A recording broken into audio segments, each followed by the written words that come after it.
transmissão, né? São Gálatas 4, então a gente está fazendo toda aquela passagem por Gálatas, né?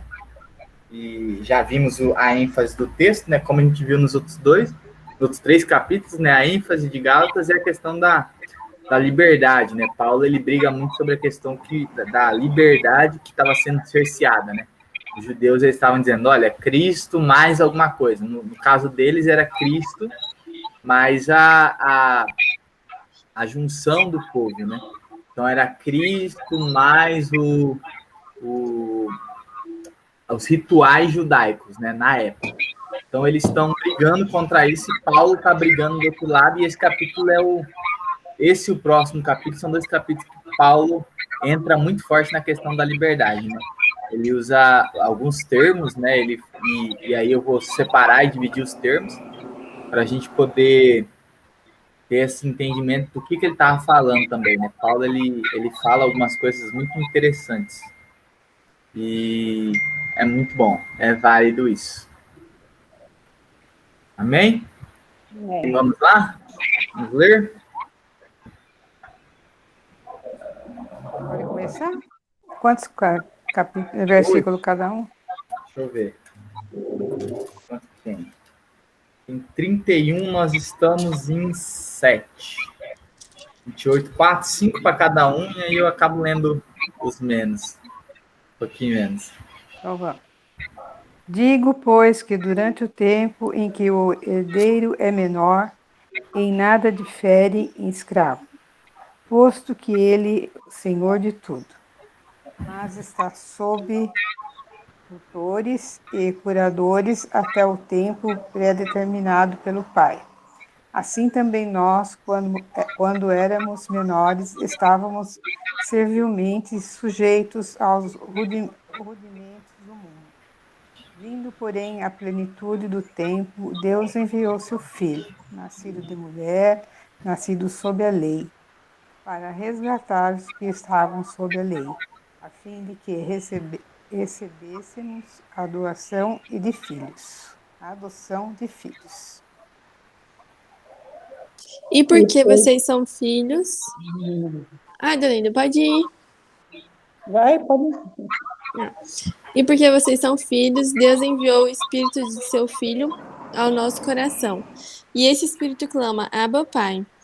Assim, você já não é mais escravo, porém filho. E sendo filho, também é herdeiro por Deus. Mas no passado, quando não conheciam a Deus, vocês eram escravos de Deus que, por natureza, não são deuses. Mas agora que vocês conhecem a Deus, ou melhor, agora que vocês são conhecidos por Deus, como é que estão voltando outra vez aos rudimentos fracos e pobres, aos quais de novo querem servir como escravos? Guardais dias e meses e tempos e anos. Meio de nós tenho trabalhado em vão para convosco. Sede qual eu sou, pois também eu sou como vós.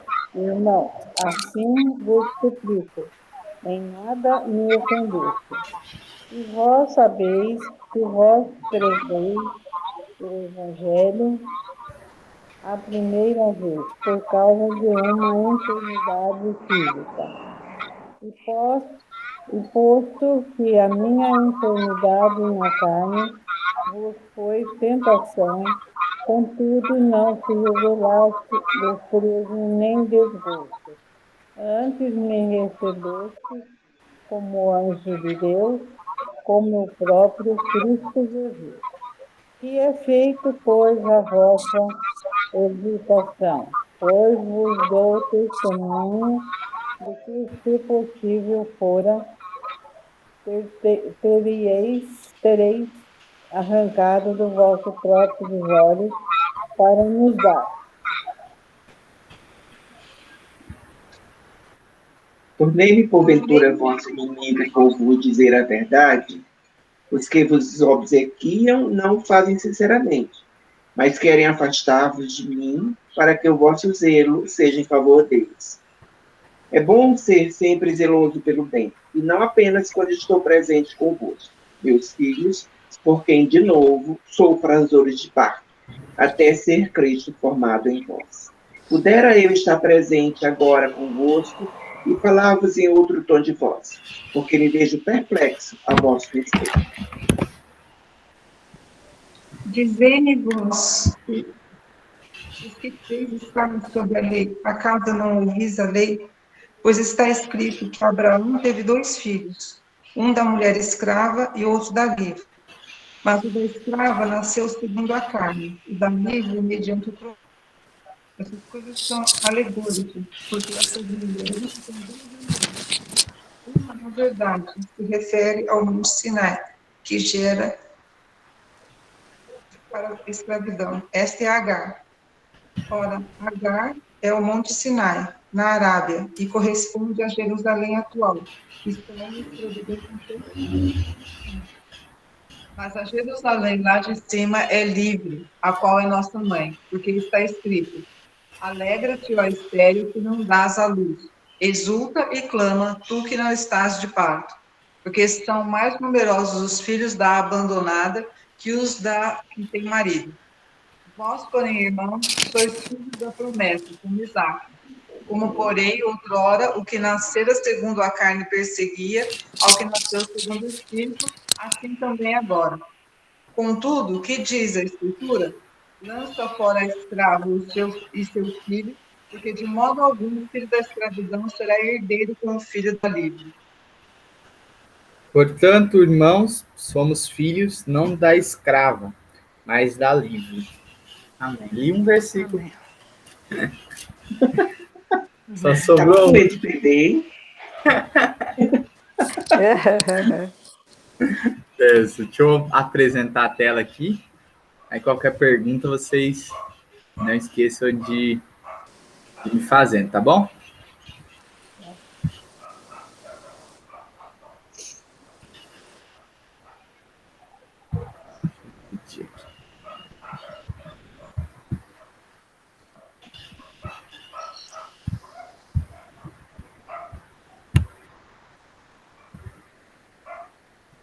Só fazer aqui para conseguir ver vocês também na hora que estiver apresentando.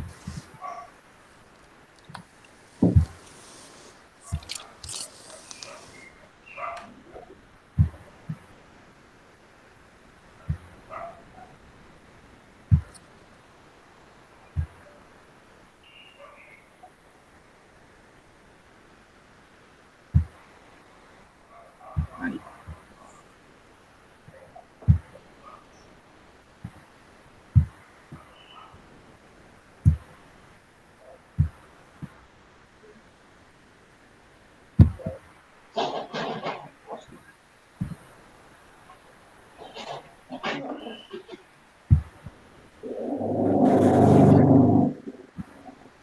Tá dando para ver o texto, gente?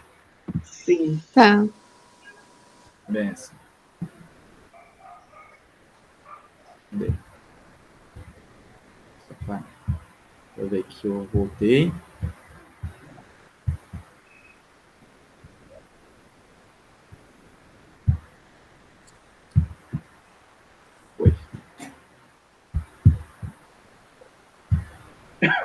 Foi, tá dando para ver? Não. Ai, gente, peraí. Erro meu.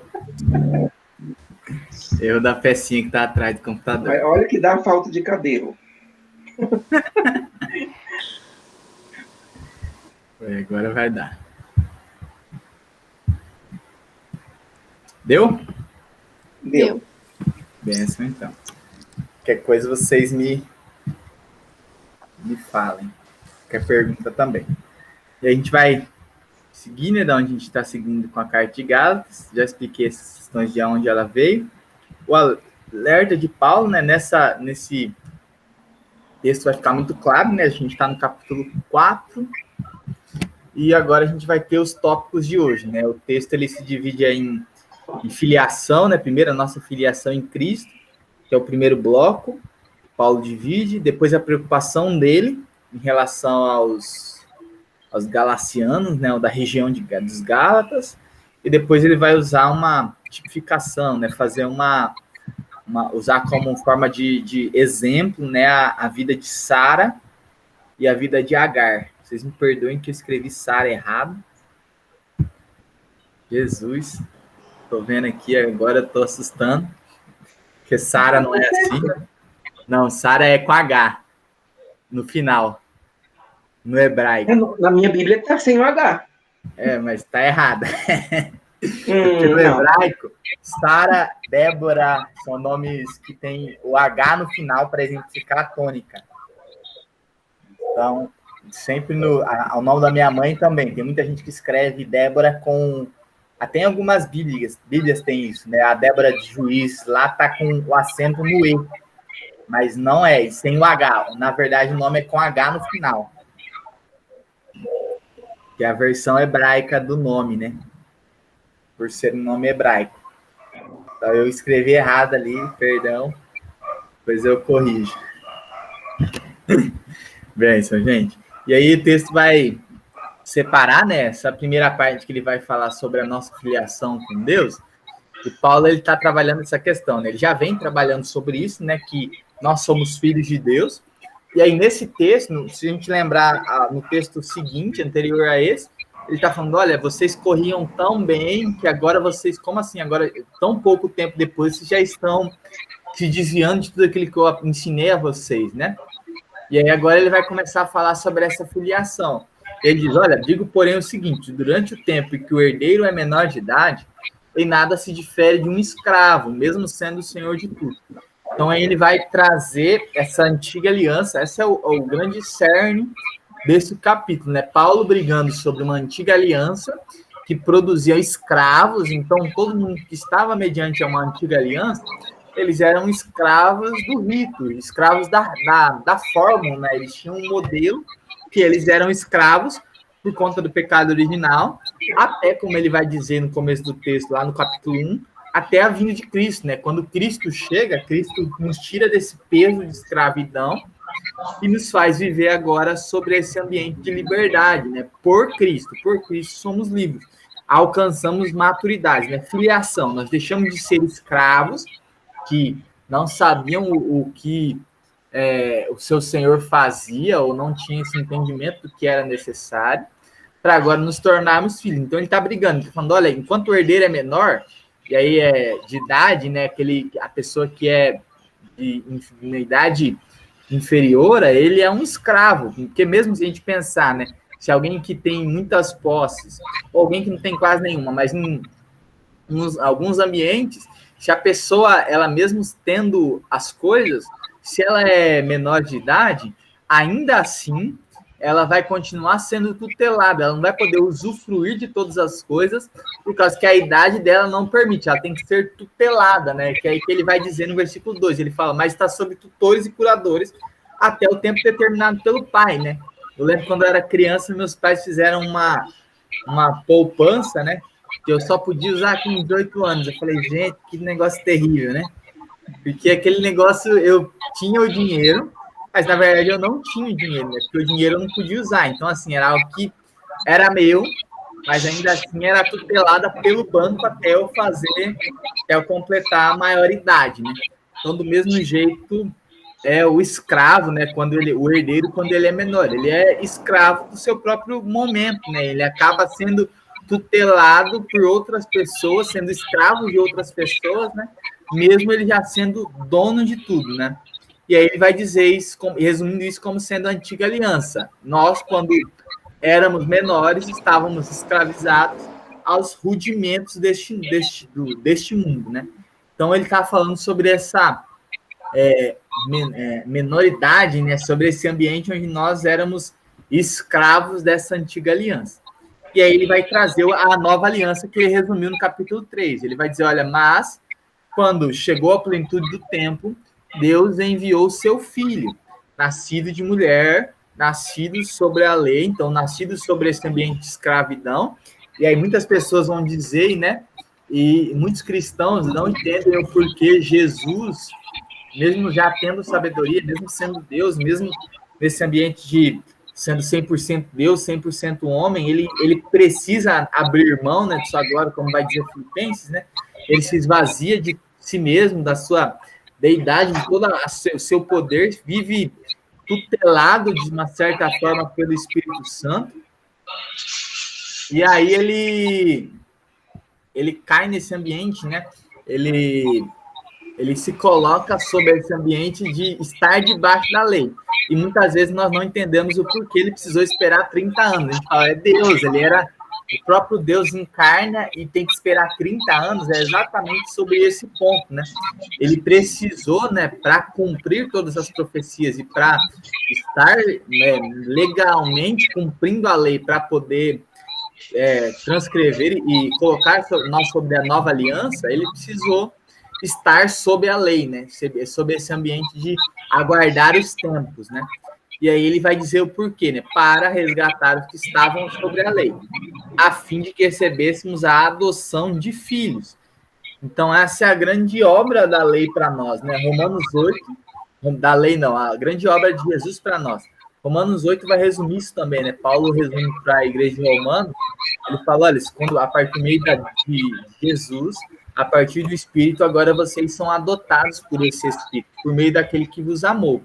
Então, nós que antes éramos desgarrados, ovelhas que estavam sobre a lei, mediante esse peso da lei, mediante esse ambiente de que não éramos filhos, não éramos adotados como filho. Então, na antiga aliança, o ambiente era, a salvação sempre foi por graça, mas mesmo entendendo que a salvação sempre foi por graça, a salvação era colocada sob um ambiente de propiciação, né? Eu entregava um cordeiro e Deus perdoava meus pecados por meio daquele cordeiro que eu entregava e falava, Deus, olha, eu confio no Senhor para me salvar.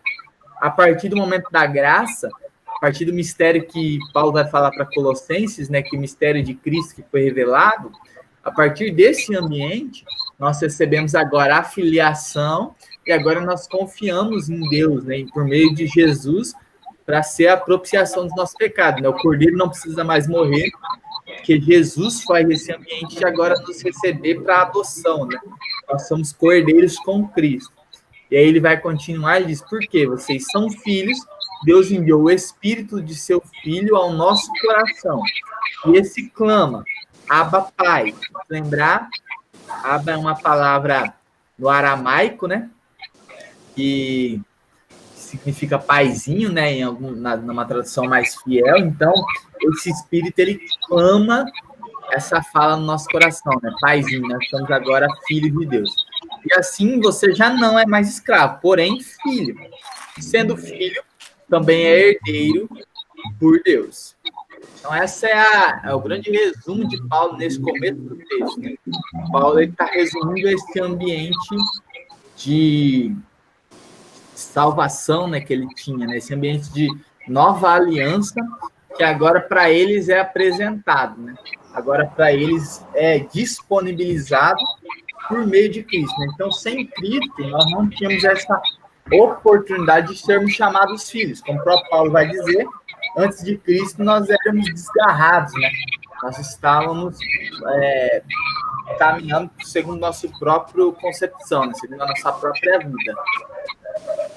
Amém? Alguma pergunta? Deixa eu voltar aqui para ver vocês. Uma pergunta, dúvida? Não. Vini, Pode falar. É só se não tem como todo mundo colocar no mudo o microfone, que eu acho que tá dando um pouquinho de interferência na sua fala, sabe? Fica meio duplicado. Não sei se é só aqui, né? Eu acho que não. Se tiver como todo mundo tirar o microfone, né? E só falar na hora que quiser falar, no caso. Tá, então na hora Coloca a mãozinha. Na hora que quiser falar, ou tem uma opção, tem essa opção de se levantar a mãozinha, né? Embaixo do microfone vai ter um levanta a mãozinha, que aí aparece para mim aqui, eu escuto aqui, né? Se você levantar a mãozinha, eu consigo escutar vocês aqui, aí eu paro e pergunto, ou vocês desmutam o microfone e façam a pergunta. Tá bom? Todo mundo na joinha? Benção, então. E aí, vamos continuar. E aí, esse é a resumo que Paulo faz, né? Ele já resumiu de uma forma mais clara, né, no capítulo 2, sobre isso. Por isso que eu não me atentei, não vou ficar tanto nesse ponto em si do resumo de Paulo aqui da Nova Aliança, porque no capítulo 2 ele desgastou um pouco de tempo, né? Ele já gastou um pouco de tempo fazendo esse resumo para nós. Então, esse resumo não é um resumo tão difícil. Ele está resumindo a Nova Aliança, falando, olha, no Antigo Testamento, vocês eram escravos porque vocês estavam vivendo sob os rudimentos do mundo. E aí vocês precisavam, para ter a propiciação dos seus pecados, você precisava cumprir uma forma. No Novo Testamento, vocês foram recebidos como uma adoção. Agora vocês são filhos. Como filhos, vocês não precisam, para a salvação, cumprir uma forma, mas por meio de Cristo, vocês recebem a graça completa de Cristo, o amor, são filhos, se tornam filhos, e agora a salvação acontece de forma natural por você depositar sua confiança em Jesus. Ao depositar a sua confiança em Jesus, ele se torna o seu Senhor e Salvador, e nós não precisamos mais cumprir os rudimentos do mundo, né? A ordem de salvação do mundo. Então essa é a grande briga de Paulo. Paulo não está falando sobre vivermos de uma forma moralmente boa, né? Que isso no capítulo anterior eu expliquei, mas é sempre bom lembrar. Paulo não está falando contra a nossa vida ser moralmente correta. Então nós, como cristãos, por primazia, somos moralmente corretos. E aí, se a gente lembrar de John Wesley, né? John Wesley tinha uma coisa assim muito clara, que ele falava, olha, se nós não formos moralmente corretos, nós não somos cristãos, né? Então ele tinha isso muito claro para si, e Paulo está concordando com isso, tanto que em Romanos 13, quando ele vai falar sobre o estar mediante as nossas autoridades, estar moralmente vivendo uma vida correta, ele deixa muito claro que isso é o básico, né? Nós estarmos em todo tempo moralmente vivendo de forma correta. Mas aqui ele está falando que a nossa moral que nós fazemos não garante para nós a salvação. O que garante a salvação na nova aliança é nos tornarmos, colocarmos a nossa confiança em Cristo, e aí seremos adotados por ele, né? Teremos esse espírito de adoção por meio de Cristo e somente por meio dele. Então, esse é o resumo que Paulo faz da nova e da antiga e da nova aliança. Que aí ele vai continuar, né? Fala, olha, no passado, quando não conheciam a Deus, vocês eram escravos de deuses que, por natureza, não são deuses. E aí eu explico o porquê Paulo vai falar, né? E aí ele vai usar, por natureza, não são deuses, porque a palavra Deus, o Timothy Keller fala isso num livro que chama Deuses Falsos, muito bom livro, e ele usa esse termo, né? A palavra deuses, Deus, né? Coloca sobre a divindade um peso que nenhum outro Deus é. Então, coloca a base para você ser um Deus, você tem que ser onisciente, onipresente e onipotente. Todos os outros deuses de qualquer religião não são nenhum desses três, né? Então, Timothy Keller já declara muito fortemente, né? Ele fala, olha, as pessoas consideram deuses, são, na verdade, ídolos. E aí Paulo está falando, olha, vocês, quando não conheciam a Deus, eram escravos de deuses, que por natureza, de forma, se a gente for olhar, né, no natural, de forma clara, eles não são deuses, eles são ídolos construídos por mãos humanas, mas que vocês conhecem a Deus. Mas agora que vocês conhecem a Deus, ou melhor, agora que vocês são conhecidos por Deus, como é que estão voltando outra vez aos rudimentos fracos e pobres, aos quais, de novo, querem servir como escravo? Então, Paulo, ao deixar claro que os deuses que eles achavam que eram deuses não eram deuses, né? Eles são, na verdade, ídolos. Ele vai trabalhar, olha, vocês viviam assim e vocês eram escravos desses deuses, né? Desse rudimento. Mas como agora, depois de ter conhecido a Deus, e aí o calvinismo chora, né? Tem uma grande crise, né? Porque aqui Paulo ele é muito claro ao usar a palavra conhecido, né? Conhecido é a mesma palavra e durante todo o Antigo Testamento, né, uma pessoa que é conhecida ou que conhece Deus é uma pessoa que é desnudada perante Deus, né? Então, uma pessoa que tem um relacionamento com Deus. E aí, o relacionamento com Deus, ele está dizendo, olha, agora que vocês têm um relacionamento com Deus, vocês foram adotados por Deus, como é que vocês estão voltando outra vez para rudimentos fracos e pobres, aos quais querem servir como escravos?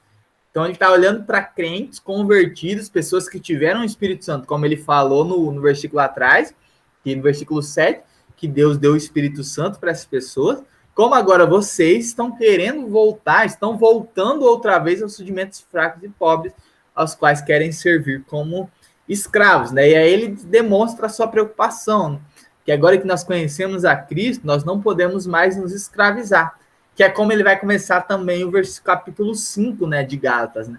Que é o texto talvez mais conhecido da carta de Gálatas, que ele olha para os Gálatas e fala, olha, de Cristo te libertou para que sejais completamente livres. Permaneceis, pois, firmes e não vos torneis a se pôr sobre julgo de escravidão. Então, Paulo vai falar isso e ele está dizendo exatamente isso nesse texto, né? Olha, vocês estão querendo voltar de novo a serem escravos, mesmo já tendo sido livres, e mesmo, como ele diz no versículo anterior, né, no 6 no 7, mesmo tendo o Espírito Santo. Agora, como assim vocês estão querendo voltar? E aí Paulo está fazendo essa pergunta para os Gálatas, né? E ele diz, olha, vocês guardam dias, meses, tempos e anos. Receio que o meu trabalho por vocês tenha sido em vão, né? Então, Paulo, decepcionado, olhando para tudo que ele, toda a labuta que ele teve, todo o trabalho que ele teve para essa igreja, e agora ele está dizendo, olha, o meu trabalho talvez por vocês tenha sido em vão, que vocês já estão querendo voltar para esses rudimentos antigos que vocês viviam, né? Então, ele vai dar uma saída para esse povo, né? Ele vai convocar esse povo para o seu próprio exemplo, né? Filipenses 3:17, se eu não me engano, 17 ou 18, ele diz, olha, sejam meus imitadores, assim como eu sou de Cristo, né? Então, ele vai olhar para esses rudimentos e ele vai falar a mesma coisa, olha, sejam como eu sou, porque também eu sou como vocês. Isto é o que lhes peço, irmão. Vocês não me ofendem em nada. E vocês sabem que eu lhes preguei o evangelho a primeira vez por causa de uma enfermidade física. E por mais que a minha enfermidade da carne tenha sido uma provação, vocês não me trataram com desprezo nem desgosto. Pelo contrário, me receberam como anjo de Deus, como o próprio Cristo Jesus. E aí eu explico o porquê desse ponto, né? Paulo está falando, olha, sejam como eu sou. Então ele está clamando o povo para viver conforme o seu exemplo. E aí depois ele diz como ele foi pregar, né, mediante para essa igreja. Ele foi pregar a primeira vez por causa de uma enfermidade física, que é a enfermidade que ele, lá em Coríntios, e é isso, 2 Coríntios, ele vai falar, olha, que ele orou a Deus e Deus não tira o espinho na carne que ele tinha, que ninguém sabe, muitas pessoas falam que é no olho, muitas pessoas falam que era uma enfermidade na perna, algum tipo de dificuldade de locomoção. E aí Paulo, ele usa esse ambiente, ele fala, olha, e por mais que minha enfermidade na carne lhes tenha sido uma aprovação, vocês não me trataram com desprezo ou desgosto. Lembrando que a gente está numa cultura, eu não sei quantos assistiram, né, mas eu até citei na semana passada, aquele filme que chama Espartacus, né, os espartanos, né, e naquele filme tem alguém que tem uma enfermidade física e na cultura, quem tivesse enfermidade física deveria ser morto. E aquele rapaz não é morto porque seus pais o escondem. Então, Paulo, ele está olhando para essa cultura, a cultura judaica, a cultura grega, a cultura romana, persa, todas as culturas do Antigo Testamento, naquele ambiente bíblico, né?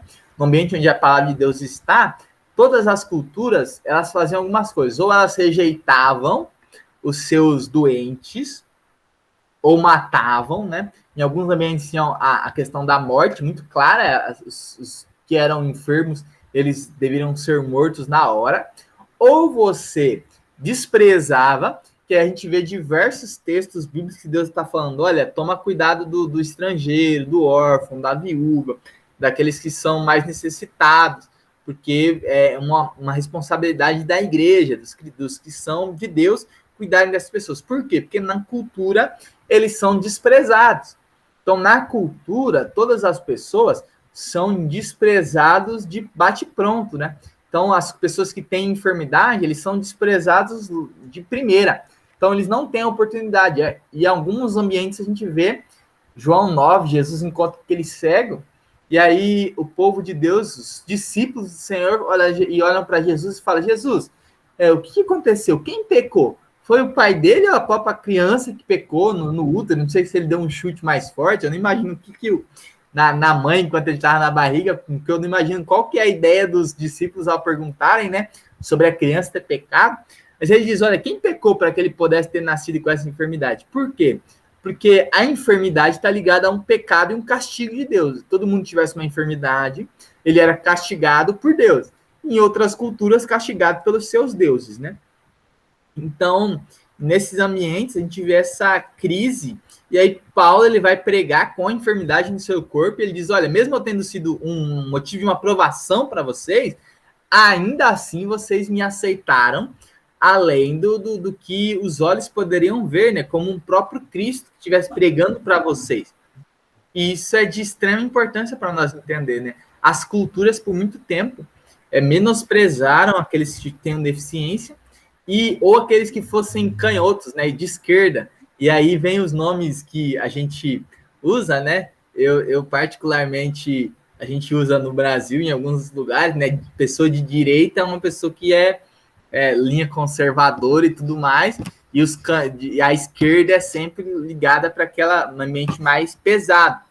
E todos os utensílios, se a gente lembrar desde a antiguidade, todos os escudos, todo tipo de espada, e todo tipo de faca, todo tipo de coisa que eram produzidas de forma manual, eram produzidas para a destra. Então, o canhoto nunca teve muito espaço, né? Eu mesmo, eu sou canhoto, né? Eu escrevo com a mão esquerda, e eu tive que aprender na infância a tocar violão com a mão direita, né? Do jeito que um destro toca. Porque na época que eu era criança, não existia instrumentos para canhoto, e os que existiam eram caríssimos, né? Tinha uma diferença de preço muito alta. Porque uma grande parte da população na época era destra, e por eles serem destros, a maior parte faziam para os destros, né? E desde a cultura, no Antigo Testamento, se você não era destro, você era amaldiçoado por Deus, né? Tanto que a gente tem alguns textos bíblicos que a mão forte de Deus, né? Que algumas traduções já têm atualizado esse termo, mas toda vez que fala sobre a mão forte de Deus, o texto vai falar sobre a mão forte, mas os historiadores, os tradutores, o Almeida usou muito esse termo, né? Toda vez que o texto fala sobre a mão forte, ele usa a mão direita, né? A destra de Deus, a direita de Deus, que a mão direita de Deus estará sempre estendida, né? Mas, na verdade, na tradução original, é sobre a mão forte de Deus. Mas a cultura, por meio do Almeida, particularmente, que traduz isso de uma forma bem cultural, né? Algumas palavras, a cultura dele falava sobre a mão direita, né? Que os fortes tinham prevalência da mão direita. Os canhotos não eram fortes, né? Então tem toda essa cultura de menosprezo daqueles que eram diferentes, né? E Paulo vai usar também esse termo. Ele vai falar, olha, eu não fui motivo de provação. Pelo contrário, a doença física que eu tinha, o ambiente de doença, vocês me receberam como um anjo de Deus, como o próprio Cristo, né? Alguma pergunta? Não, dá bem para entender. Yes. Eu vou voltar aqui. E aí ele vai continuar isso, né? Ele vai falar, olha, o que aconteceu com a felicidade que vocês tinham? Na tradução, acho que foi a dona Ida que leu, que falava sobre êxtase, né? Sobre o êxtase que vocês tinham. Por que posso dar testemunho de que, se fosse possível, vocês teriam arrancado seus próprios olhos para me dar? Será que, por dizer a verdade, me tornei inimigo de vocês? Esses que se mostram tão zelosos em relação a vocês não estão sendo sinceros. O que eles querem é afastar vocês de mim, para que vocês se interessem por eles. É bom ser sempre zeloso pelo bem, e não apenas quando eu estou com vocês. Então, Paulo vai falar sobre essa questão do zelo, né? O ministério que ele pregou, mas também sobre esse ambiente de alegria, né? Cadê a alegria que vocês tinham quando vocês receberam o Evangelho? O Evangelho fez de vocês pessoas felizes, pessoas com êxtase, com gozo, com alegria. Mas agora vocês estão perdendo tudo isso que eu passei. Será que eu me tornei inimigo de vocês? E vocês estão se desviando de tudo aquilo que eu mostrei para vocês. E vocês não podem ser só zelosos enquanto eu estou aí, né? Vocês precisam estar sendo zelosos em todo o tempo. E aí John Wesley fala um pouquinho sobre esse zelo, né? Ele diz, John Wesley, eu estou lendo na Bíblia de John Wesley, né, na Bíblia metodista, né, que foi lançada, e aí tem uma nota aqui sobre John Wesley que ele diz assim: Wesley não ignora a importância do zelo na prática religiosa. Sem fervor, interesse intensivo, viva paixão, a religião perde todo o seu vigor. Mas ele também não desconhece os perigos a que o zelo mal direcionado está sujeito. Preconceitos, violência, perseguição, guerras, mortes estão presentes de forma abundante na história religiosa. Por isso, não só opõe as fragilidades do que muitas pessoas consideram zelo religioso, mas institui sobre o verdadeiro zelo cristão, que nada mais é do que a chama do amor. E aí ele diz isso lá no Sermão 92, né? Gastar energias para debater sobre assuntos indiferentes a pretextos de defender a religião ou a igreja não é uma atitude cristã. É bom ser zelosos, é bom ser sempre zeloso pelo bem, por aquilo que realmente merece o nosso zelo. Verdadeiro zelo, interesse genuíno, é sempre fervente amor. Nada pode se sobrepor ao amor, nem mesmo a prática da piedade. Ele vai usar esse termo, né? Se nós, como cristãos, e ele vai usar até o exemplo, né, que por nome de Deus, muitas barbaridades, né, muitas barbaridades foram legitimadas por amor, por esse zelo a Deus, zelo à religião, né? E aí ele fala que esse zelo é totalmente contrário à religião, né? Totalmente contrário à vida de Deus. Por amor a Deus, se a gente lembrar da tempo das cruzadas, né? Por amor a Deus, nós temos diversas mortes no período da cruzada. Por amor a Deus também, a Igreja Católica, eu lembro que eu tive a oportunidade de ler esse livro na faculdade, era uma leitura extracurricular, eu acabei lendo, chamava Malévolos Maleficalios, né, no original, mas foi traduzido como O Caça às Bruxas, né? Tem diversos filmes sobre isso, que é um livro da Igreja Católica ensinando as pessoas a identificarem aquelas pessoas que eram bruxas, e aí os bruxos na época eram aqueles que adoravam tanto o Deus Sol, o Deus Lua, algum tipo de divindade que não era a divindade católica, e ao identificar essas pessoas, algum tipo de pessoas que eram, hoje seriam as pessoas que se envolvem com o espiritismo, com alguns ambientes de ocultação, alguns ambientes de movimentos espíritas, né, mesa branca, até as piores, né, não tem uma pior, né, todas são ruins, mas até a nível mais alto,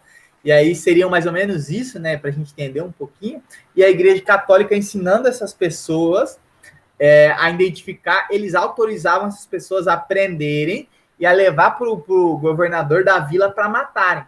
Em nome de Deus foram mortos muitas pessoas nesse tempo, né? Foi o maior sacrifício humano que existiu na época, né? Muitas pessoas foram mortas por causa desse ambiente. Por nome de Deus, você podia matar aquelas pessoas que adoravam outros deuses, né?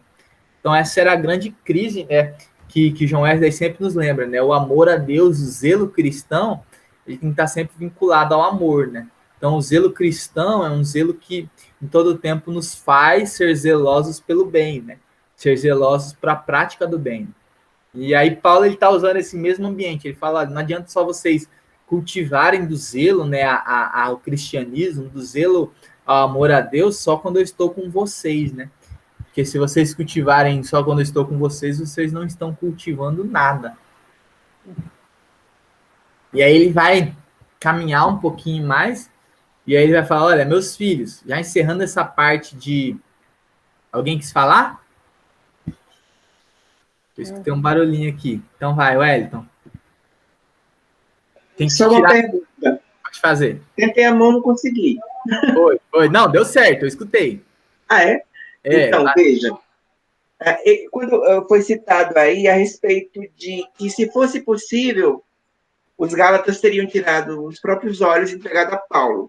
É daí que vem aquela suspeita que ele tinha enfermidade dos olhos, que, inclusive, que ele fala que foi uma tentação para os irmãos, ou talvez até o espinho na carne fosse isso. É daí que vem isso? Isso, é daí. E também tem um outro texto que Paulo vai falar, que eu não sei se é no último capítulo de Gálatas ou se é no último capítulo da igreja de Colossos, eu não lembro se Colossos ou Efésios, mas ele escreve mais de uma vez, que ele diz, olha, vocês olham como eu estou escrevendo e com as letras grandes, né, que eu estou escrevendo.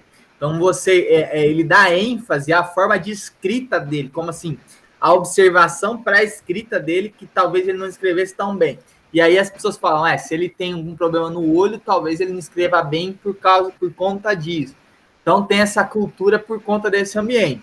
É daí também que tem essa tradição, né, essa suposição, porque Paulo mesmo não fala, né, e historicamente não tem nenhuma afirmação de qual era o espinho na carne, né, mas tem essas suspeitas, né, tem a suspeita de que possa ser algo no olho, uma enfermidade no olho por causa desse texto, né, ele está falando, olha, vocês teriam essa disposição, né, se fosse possível. Então, é uma coisa assim que pode ser isso, né, pode ser sobre esse ambiente. Paulo pode estar falando sobre a enfermidade dele que ele tinha e ele precisaria de um olho e eles, por amarem a Paulo, eles gostariam até de dar, né? Se pudesse, ele até daria um olho a mais para ele. Entendi. Obrigado. Mas funcionou a mãozinha. Deu certo. Benção. Mais alguém? Mais alguma pergunta? E aí ele vai continuar, né, trabalhando sobre isso, e aí ele vai falar sobre, ele vai continuar semente falar, meus filhos, por quem, de novo, estou sofrendo dores de parto, até que Cristo seja formado em vocês. Então, até que alcance a maturidade. Paulo, ele usa muito essa expressão, né, é uma das primeiras vezes que ele usa essa dores de parto em si, mas ele usa muitas esses ambientes de estou sofrendo por vocês até que Cristo seja formado em vós. A gente olhar em Efésios 4, no versículo 16, 17, 18, ele vai falar a mesma coisa, ele fala, olha, vocês não... até que todos cheguemos à maturidade perfeita, à plena estatura de Cristo, para que vocês não sejam desviados e tal. E aí depois disso ele fala, olha, de novo eu estou sofrendo as dores de Cristo, até que Cristo seja forjado em vocês, né? Até vocês alcancem a maturidade, né? Então ele trabalha bem esse ambiente que ele estava se dispondo para viver isso, né? E aí ele diz, olha, bem, eu gostaria de estar agora aí com vocês e falar em outro tom de voz, que eu estou perplexo com vocês. Então ele está olhando para os filhinhos deles, né? Para aqueles que são a igreja que ele tinha uma proximidade muito grande, e ele está dizendo que ele está sofrendo, que ele está vendo que Cristo ainda não foi formado totalmente, eles não alcançaram maturidade, por isso ele está sofrendo, mas ele não deixa de ser duro com essa igreja, ao ponto de dizer, né, talvez uma das frases mais duras, assim, explicitamente, né, uma das frases mais duras que Paulo cita, ele diz, olha, bem, eu gostaria de estar aí agora com vocês e falar em outro tom de voz, que eu estou perplexo com vocês. Então, Paulo sobe o nível da conversa e fala, olha, se eu tivesse aí, eu não sei se vocês passaram por isso quando vocês eram criança, né? Mas minha mãe fez isso algumas vezes, que é aquela velha história, né? Você está em algum lugar com um monte de gente, você está escrevendo, você está conversando com alguém, aí tem a sua mãe sempre falava, minha mãe falava assim, né? Olha, quando você chegar em casa... Aí a gente já podia saber que o tom de voz ia subir, né? Ia apanhar em casa. Então, Paulo está falando, olha, eu gostaria de estar aí com vocês para falar em outro tom de voz, para mostrar o nível da minha perplexidade. Então, Paulo está falando o tamanho da perplexidade que ele estava tendo por eles estarem se desviando, né? Perdendo o caminho, né, da vida de Deus. Então, ele está agora gerando esse novo ambiente. Ele está falando sobre a tristeza que existia nele por eles estarem vivendo isso agora, né? E aí ele vai continuar e vai abrir um pouquinho sobre a questão do exemplo, né? O terceiro ponto que eu coloquei lá é ele falar sobre o exemplo de Agar e de Sara, né? Que era a antiga aliança, que eram escravos, filhos da escrava, e agora os da nova aliança. Encerrando aquele assunto que ele começou esse texto falando. Primeiro ele mostrou a nossa filiação, depois ele falou sobre a perplexidade dele, né? Ele mostrou preocupação que ele tinha em relação aos Gálatas. E aí agora, nesse texto, ele vai exemplificar quem são essas novas, essa antiga aliança, para que eles possam depois, né, para depois ele poder caminhar para o final do texto, que é os próximos capítulos, né? Os próximos 2 capítulos são o encerramento do texto, encerramento da carta. Então, Paulo está usando isso agora. Ele diz, olha, digam-me vocês que querem estar sobre a lei, os que querem estar sobre a lei. Será que vocês não ouvem o que diz a lei? Pois está escrito que Abraão teve 2 filhos. E aí a gente lembra de Agar, né? De Ismael e de Sara com Isaac, né? Um da mulher escrava e outro da mulher livre. O filho da escrava nasceu segundo a carne. O filho da livre nasceu mediante da promessa. E a gente lembra toda aquela cultura, né, dos israelitas, né? Que a gente tem o filho de Agar, literalmente nascendo segundo a carne, né? Não era propósito de Deus, não era sonho de Deus que Sara deixasse, né, e colocasse, quisesse tomar as rédeas das coisas e falasse, não, Deus, olha, eu vou dar um jeitinho aqui e vai dar certo, que a Agar vai ter uma filha e o filho vai ser meu, né? Que é o que Sara faz, né? Então não era propósito de Deus, inicial de Deus, que Sara tivesse isso, mesmo ele na sua presciência sabendo, né? A gente sempre tem que separar isso, porque como o próprio Paulo vai dizer, e aí ele explica talvez uma das crises, né, que a gente tem na questão da liberdade de escolha que temos, né? Como propósito de Deus, nosso livre-arbítrio, ele ou vai pender para conspirar sobre as coisas da carne ou sobre as coisas do espírito, né? Mediante, se a gente se coloca sobre a vida de Deus, nós estamos pendendo por espírito, senão a gente pende para a carne. E aí ele vai falar, olha, filho da escrava nasceu segundo a carne. Por quê? Porque não foi um propósito de Deus. Não foi algo que Deus tinha planejado. O propósito de Deus era que, por meio da promessa, Sara tivesse um filho, o filho fosse Isaac, e Agar continuasse a morar com eles, como sendo escrava de Sara, mas nunca tivesse um filho, né? E aí, por conta de uma certa desobediência, né, querer fazer as coisas para Deus, né, a Sara toma as rédeas da situação e aí dá todo o problema que a gente conhece, né? E os historiadores vão falar que dá todo o problema depois e mais para frente na relação daquela terra, né? Quem é dono da terra de quem, e eles estão brigando até hoje sobre isso, né? Da terra da Palestina, né? E aí tem toda essa briga. Ele diz, olha, essas coisas são alegóricas, porque essas mulheres são as 2 alianças. Uma se refere ao Monte Sinai, que gera para a escravidão, então um ambiente onde a lei era exercida, né? E esta é Agar. Ora, Agar é o Monte Sinai, na Arábia, corresponde a Jerusalém atual, que está em escravidão com seus filhos. Então, Agar gera frutos de escravidão, né? Os seus filhos, por muito tempo, foram escravos, né? São filhos de escravos, né? Então, são subjugados, né? Mas Jerusalém, lá de cima, é livre, e ela é a nossa mãe. Então, ele está usando a simbologia de Sara, né? Diz que está escrito, alegre-se, ó estéril, você que não dá luz, exulte e grite, você que não sente dores, tem um traço aí, né, que está junto, mas tem um traço, sente dores de parto, porque os filhos da mulher abandonada são mais numerosos do que os filhos da que tem marido. Mas vocês, irmãos, são filhos da promessa, como Isaac. Como, porém, no passado, aquele que nasceu segundo a carne perseguia o que nasceu segundo o espírito, assim também acontece agora. Mas o que diz a Escritura? Ela diz, mande embora a escrava e seu filho, porque de modo nenhum o filho da escrava será herdeiro como o filho da mulher livre. Portanto, irmãos, somos filhos não da escrava, mas da livre. Então, aí ele deixa claro esse resumo, né? Ele faz essa alegoria das 2 alianças. Ele usa Agar como um exemplo da antiga aliança da escravidão, uma aliança gerada por meio da escravidão.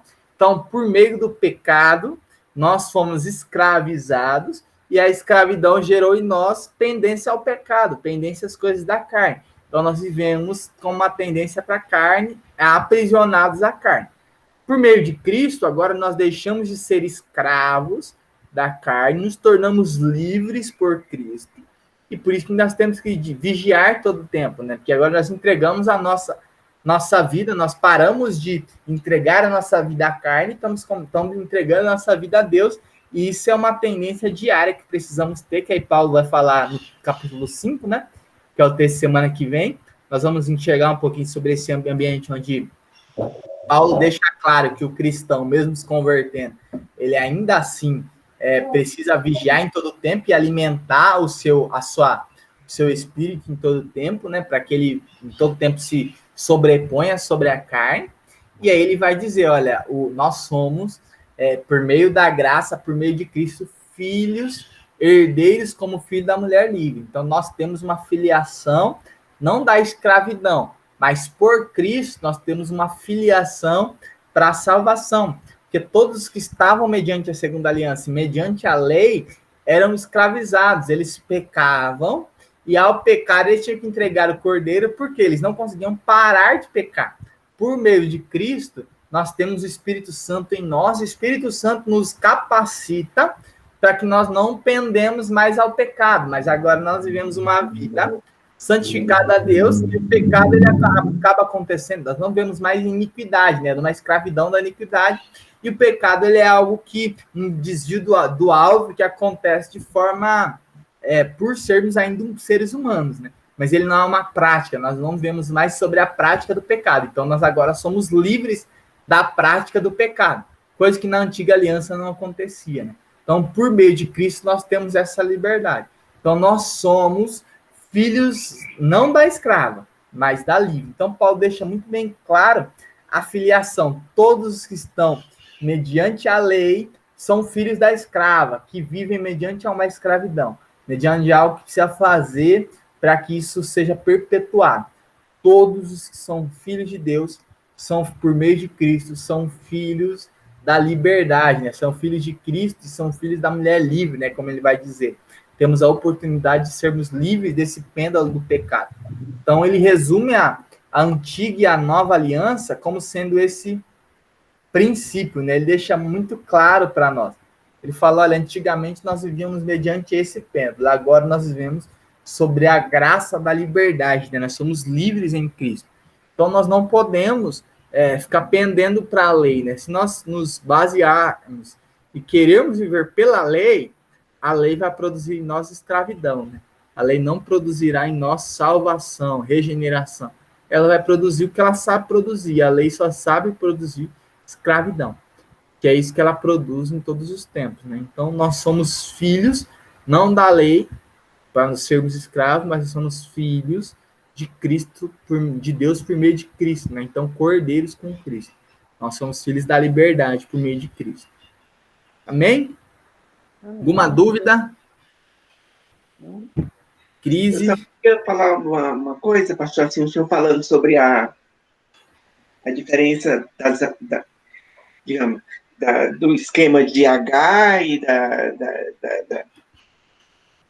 do Monte Sinai e do Filho da Promessa. Na verdade, assim, eu pensando, Ismael, H, tudo aquilo é fruto primeiro, da falta de fé, né? Porque havia uma promessa. Sara e Abraão acharam que não ia se cumprir e fizeram um filho, né? Então, da falta de promessa, a falta de fé na promessa, o esforço humano, né? O esforço humano. Já Isaac é o da promessa, é o do milagre, é a vida do milagre, né? A vida é gerada por Deus, né? Isso que é com isso que Paulo está confrontando os Gálatas. Eles estão se voltando para os esforços humanos novamente e esquecendo que a vida com Cristo é a vida do milagre, é a vida da operação do Espírito Santo, é a vida gerada por Deus, né? Mais ou menos assim. O esforço humano ele é precário, como diz o hino, né? Nos seus resultados. Agora, com a ação de Deus, sim. Aí a obra de Deus está feita na vida do ser humano, né?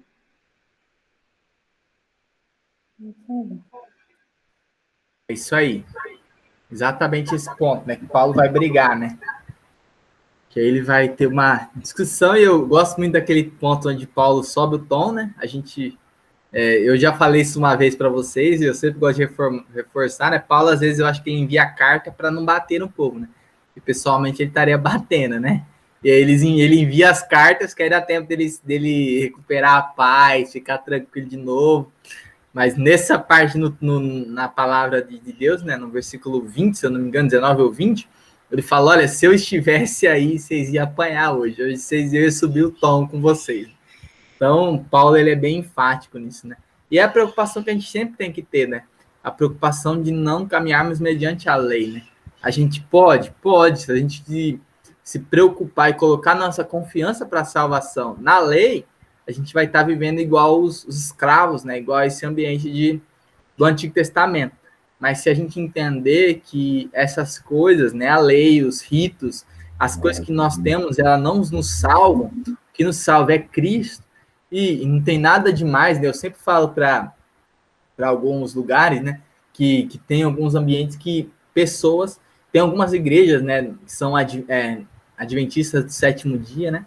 Que não guardam o sétimo dia no sentido de ser um ambiente para a salvação. Tem algumas igrejas que fazem isso, e aí eu tenho uma grande crise. Mas tem igrejas que não fazem isso, que eles simplesmente separam um dia e, como igreja, como nós declaramos o domingo como sendo o dia do Senhor, como igreja, eles decidiram declarar o sábado como sendo o dia do Senhor. Então, eles separaram o sábado para estar cumprindo e separando para Deus, né? As igrejas que separam o sábado e dizem, não, olha, o sábado eu estou simplesmente separando para ser o dia que eu adoro meu Deus, o dia que eu separo para o Senhor, e não confia naquilo para a salvação, né? Essas igrejas não estão em desacordo, né? Mas quando a igreja guarda aquilo para ser salva, aí eles estão em total desacordo. Então, qualquer coisa que nós colocarmos junto com Cristo para a salvação, a gente vai estar em desacordo com a palavra de Deus, né?